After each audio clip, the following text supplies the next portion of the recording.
Hi mga ka-First Bahay, pupunta tayo ngayon sa Baliwag Water District dahil mag-apply na po tayo since si First Baliwag po ay nawasa, so tayo po yung mag-apply nun. At syempre, i-refund naman ni First Spark lahat po ng binayad natin na application or installation po.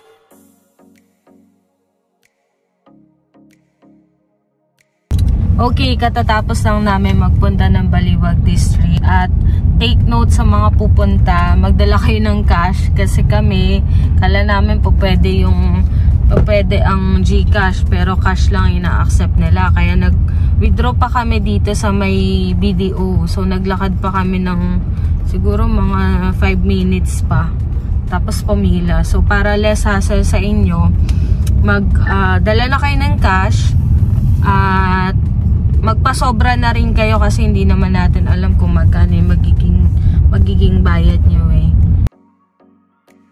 Kailangan po natin ng 2 valid ID, proof of billing. Kapag wala kayong proof of billing, kailangan po natin kung saan kayo naka-stay, hihingi lang tayo ng authorization at yung ID po nung may-ari ng proof of billing. Tapos proof of ownership, ayan, certificate of move-in, tapos yung CPA ninyo, which is yung copy ng conditional purchase agreement ninyo or yung contract to sell ninyo. So yung 4 na yun prepare namin.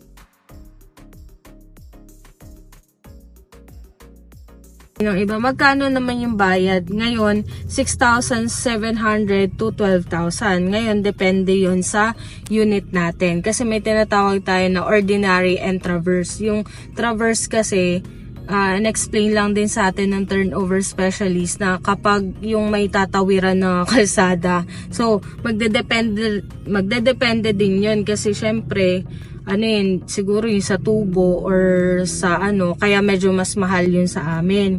So ang binayad namin dahil traverse kami is 10,820 plus, so yun. After nun, maghihintay kami ng 8 days daw, 8 days to 10 days para daw makabit na yung tubig namin. So, ganun siya. Madali lang siya. At take note, wag kayong kabahan kasi yung application natin or installation natin is cover naman ni First. Kumbaga, refundable naman yun. So, kung ano yung ginastos namin, i-refund yun ni First Spark. Okay, kasi nga, since ito yung first project ni First na nawasa, which is kami, pabor na pabor sa amin kasi answered prayer yun. And sobrang excited namin dahil, ayun nga, magkakaroon na tayo ng tubig. So, finally, makakalipat na rin kami. Tsaka makapaglinis-linis na. So, yun.